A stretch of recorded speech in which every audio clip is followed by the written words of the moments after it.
एक सभ्यता कौन सी है? शाहजहां के कितने पुत्र थे? हैं? 4। चारों के नाम क्या क्या थे? औरंगजेब, शुजा शाह, दारा शिको और मुदार बख्श। राइट? यही थे।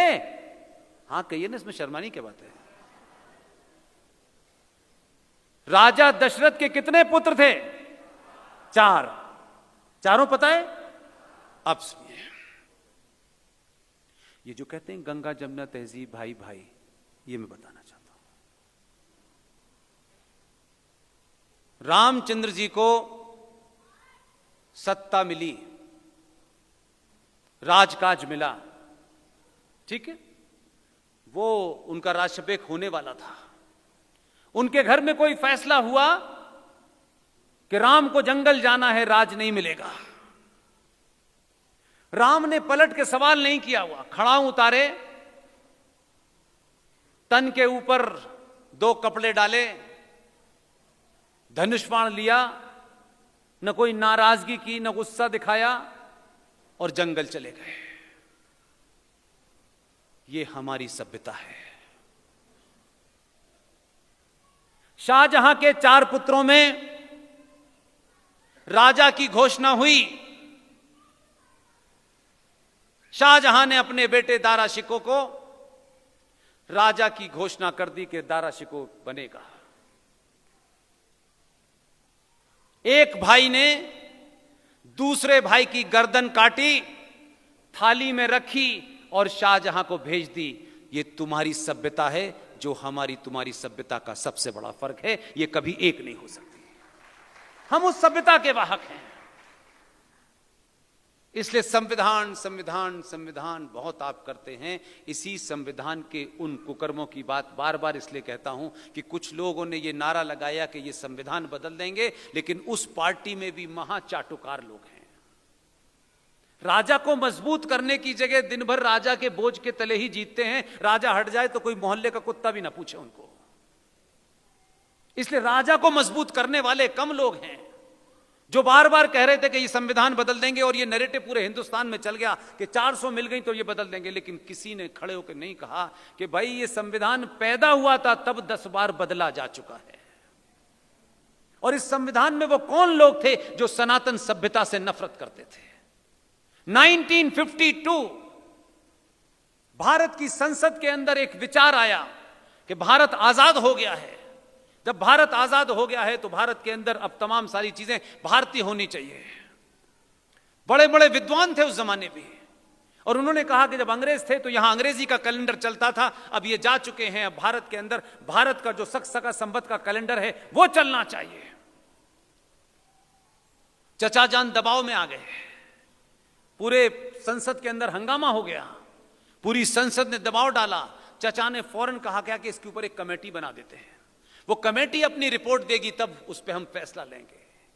उस कमेटी के लोगों में बनर्जी साहब थे, इलाहाबाद विश्वविद्यालय के फिजिक्स के प्रोफेसर, मैथमेटिक्स के प्रोफेसर, ये तमाम सारे लोग थे। उन्होंने 2-3 साल के अंदर खटखट रिपोर्ट दे दी। उस रिपोर्ट में यह कहा गया कि भारत का कैलेंडर सका संवत से होना चाहिए।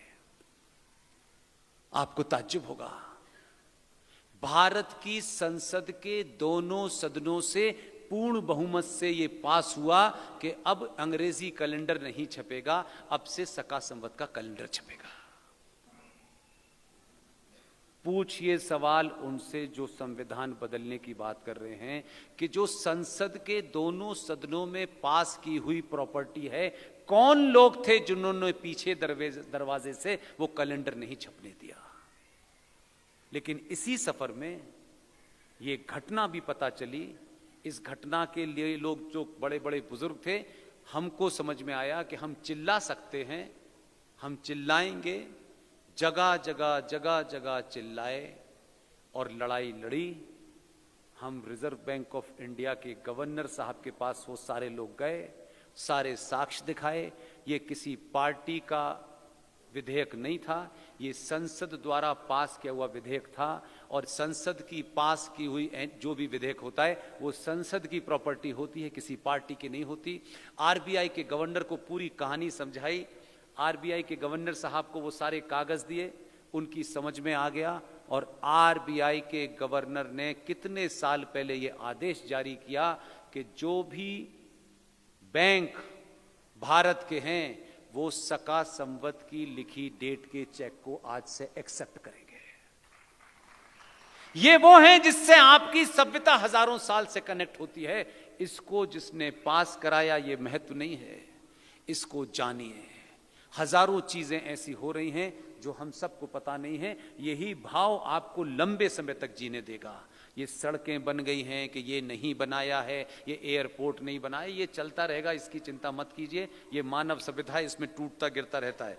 लिहाजा मैं आखिर में 2-3 बातें और कह दूं ताकि आपको कुछ कुछ चीज़ों का और बोझ हो जाए। हमारे जो पिताजी थे उनकी मृत्यु के बारे में तो आप सबको पता है कि वो किसी की गोली से मारे गए थे। लेकिन एक कहानी है, और ये किसी भारतीय ने नहीं लिखी है, ये ग्रेट ब्रिटेन के 2 लोगों ने किताब लिखी है। 99% में मानता हूं कि उस किताब का नाम यहां बैठे लोगों को पता होगा, लेकिन पढ़ी होगी इस पे मुझे डाउट है। उस राइटर का नाम है, ये 2 थे, ब्रदर थे, एक था लैरी और दूसरा था, एक और नाम है, दोनों नाम है, मैं बता देता हूं उनका नाम। उस किताब का नाम है फ्रीडम एट मिडनाइट। ये सुनी है किताब आपने? पढ़ी है? क्या नाम थे? Dominique. One was Larry and another Dominique, right? ये पढ़ी आपने किताब? बताइए, किसी ने पढ़ी है? पूरी पढ़ी है सर? कोई घटना बताइए ऐसी जो आपको बेतुकी सी लगती हो। You don't remember? No problem, sir. No problem. इस किताब को पढ़िए, बहुत मोटी किताब है, शॉर्ट कर देता हूं। आज की जनरेशन से कहता हूं वो किताबों के पढ़ने की बात करती है। पेज नंबर 631 पे 5वां पैराग्राफ पढ़िए, आपके ऊपर से कुछ धूल साफ हो जाएगी। 20 जनवरी 1948 भारत पाकिस्तान के विभाजन के बाद बहुत सारे लोग जो वहां से, जिनकी मां बहन बेटियों को लूट लिया गया था, लुटे पिटे लोग आए थे। उसमें एक आदमी था मदन लाल पाहवा। दिल्ली के अंदर जाइए और मौका मिले तो एक राम मंदिर रोड है, सिर्फ मंदिर रोड कहलाती है, उस पे सावरकर द्वारा बनाया हुआ वो मंदिर उस विजनरी ने बनाया था, सावरकर ने, कि अगर जब भी संकट होगा हिंदुओं के पास तो हिंदू कहां इकट्ठा होंगे, तो जमीन से कम 15 फीट ऊपर एक बड़ा मंदिर बनाया था, जो मंदिर आज खंडित हो रहा है। उसी मंदिर मांग के ऊपर हमारे पिताजी बिरला मंदिर में रहा करते थे। और बिरला मंदिर बहुत बड़ा मंदिर है, ऐसे मान लीजिए कि यहां पिताजी बैठते हैं और वो जो गेट है वहां बाउंड्री थी। मदनलाल पाहा बहुत गुस्से में था क्योंकि उसके परिवार के लोग मार दिए गए थे। 20 जनवरी को एक प्रेस कॉन्फ्रेंस करता है दिल्ली का पुलिस कमिश्नर, जिसे कांग्रेस पार्टी ने उसके टर्म पूरा हो जाने के बाद रीइंस्टेट करा था। ये सब डॉक्यूमेंट अवेलेबल है।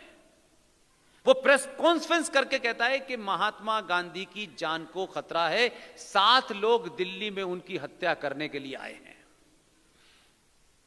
ये प्रेस कॉन्फ्रेंस ऑन रिकॉर्ड है और 7 लोगों के नाम बता रहा है वो आदमी।